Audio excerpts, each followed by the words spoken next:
LTO, magpapataw daw ng ibang traffic violation sa anak ni James Deacon. Sabi ng LTO, posibleng patawan pa daw ng ibang violation ang anak ni James Deacon. Bakit ganon? Well, napahiya kasi ang LTO. Halatang hindi nila matanggap na mali sila. Imbis na umamin na nagkamali sila sa proseso, biglang naghanap sila ng ibang violation para lang makabawi. Para bang kailangan nila ng last say para ma-save ang face nila sa publiko. Pero in fairness kay James Deacon, malinaw ang sinabi niya na may violation ang anak niya. Hindi rehistrado ang sasakyan. Oo, hindi nila alam yon. Pero sinabi rin niya na ignorance of the law excuses no one. Kaya tinanggap nila ang consequences. Nagbayad nga sila ng fine. Tapos nag-appear pa sila sa LTO.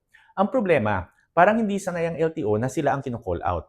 Kaya ngayon, yung anak naman ni Deacon ang pinupuntirya. Sa batas, malinaw na government agencies must act within the bounds of their authority. Meaning, bawat action nila dapat may basihan. Dapat nasa tamang proseso. Hindi pwedeng maghanap na lang ng ibang violation kung hindi naman ito ang subject ng initial apprehension. Lalo na kung ang motibo ay para lang ma-justify ang isang maling action. Ang tawag sa ganyan ay administrative overreach or abuse of discretion. Kapag may hinalong personal vendetta, nagiging arbitrary and capricious ang action. Kung may violation talaga, i-assess ng patas, malinaw at may due process. Hindi yung para naghahanap lang ng butas para ma-justify ang pagkakamali. Mali yun.